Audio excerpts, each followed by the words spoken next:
Welcome back to the channel. Today we're diving into the fascinating world of empaths. We're going to explore the science behind it and some of the telltale signs. Now you might be thinking, empaths, is that like a sixth sense or something? Well, it's not magic, but it can feel like it sometimes.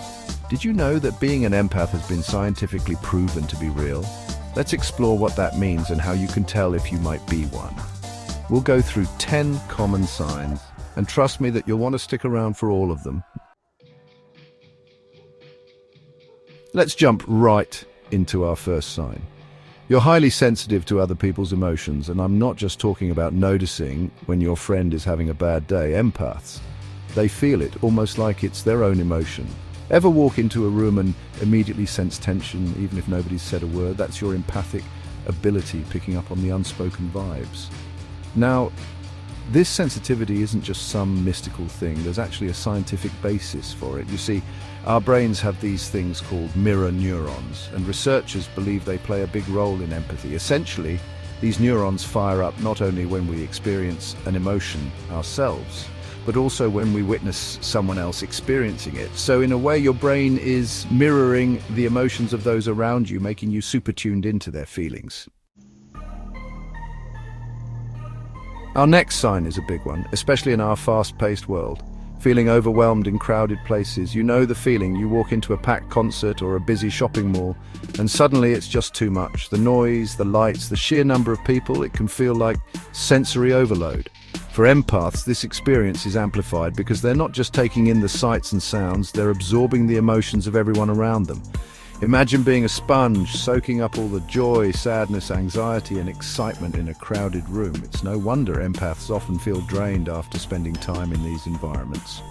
So, if you find yourself needing to retreat to a quiet corner after a while, or you just prefer the peace and quiet of your own company, you might be an empath.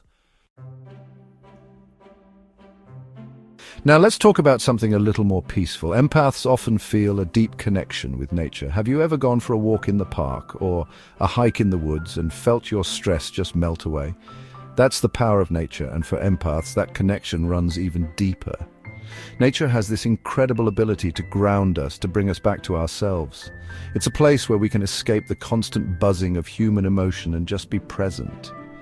Empaths often find solace in the quiet beauty of a forest, the crashing waves of the ocean, or even just the simple act of gardening. So if you find yourself drawn to nature, whether it's for a quick walk or a weekend camping trip, it could be a sign that you're an empath. Chapter 4, Strong Intuition. Let's move on to our next sign, strong intuition. Ever get that gut feeling about something and it turns out you were right? That's your intuition talking, that inner voice that guides you. Empaths often have a highly developed sense of intuition. They just seem to know things, sometimes without any logical explanation. This isn't about predicting the future, but rather it's about picking up on subtle cues and energy shifts that others might miss. Because empaths are so tuned into emotions, they can often sense when something is off, even if they can't quite put their finger on it. So if you find yourself having strong gut feelings or just knowing things without knowing how you know, trust your intuition. It might be a sign that you're an empath.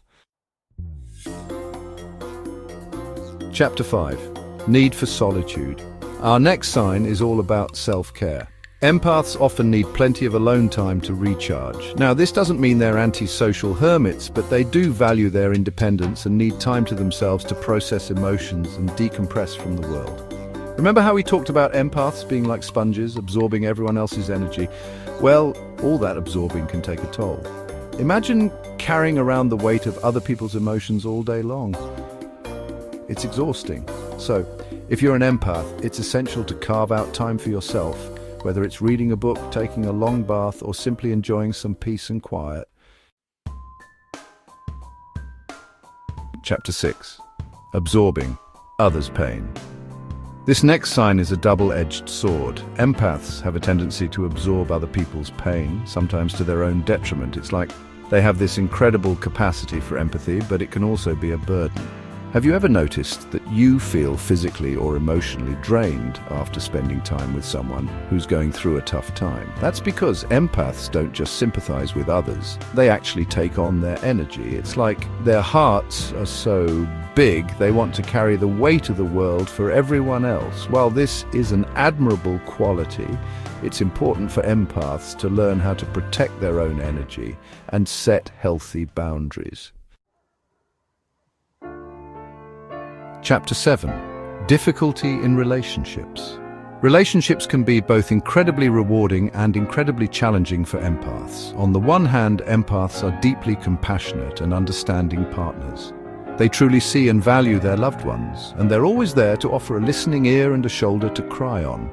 But on the other hand, their sensitivity can sometimes lead to misunderstandings or feeling overwhelmed in relationships. Because empaths feel things so deeply, they may need more reassurance and emotional support from their partners. They might also be more sensitive to criticism or conflict, even if it's not intended in a hurtful way. Let's talk about careers for a moment. Empaths are often drawn to helping professions. They have this innate desire to make a difference in the world and to ease the suffering of others. You'll often find empaths working as nurses, therapists, social workers, teachers, or in any field where they can use their compassion and empathy to support others. Their ability to connect with people on a deep level makes them natural caregivers and healers. So if you find yourself gravitating towards a career where you can make a positive impact on the lives of others, it could be a sign that you're an empath. Here's a sign that you might not expect. Empaths can be more sensitive to sensory inputs like sounds and smells. Remember how we talked about empaths being like sponges, absorbing everything around them? Well, that includes sensory information too. Loud noises, strong smells, bright lights. These can all be overwhelming for empaths. They might find themselves getting headaches in noisy environments or feeling nauseous from strong perfumes. It's not that they're being difficult or dramatic, their senses are just heightened. Our final sign today is an important one in our current climate. Empaths often feel deeply affected by negative news and events. With the constant barrage of information from social media and news outlets, it's easy to feel overwhelmed by negativity. But for empaths, it's even more intense. They absorb the pain and suffering of the world, and it can take a toll on their mental and emotional well-being. If you're an empath, it's crucial to be mindful of your media consumption and to set boundaries around how much negativity you allow into your life. So, do you think you might be an empath?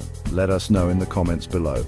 Being an empath is a gift, even though it may feel challenging at times.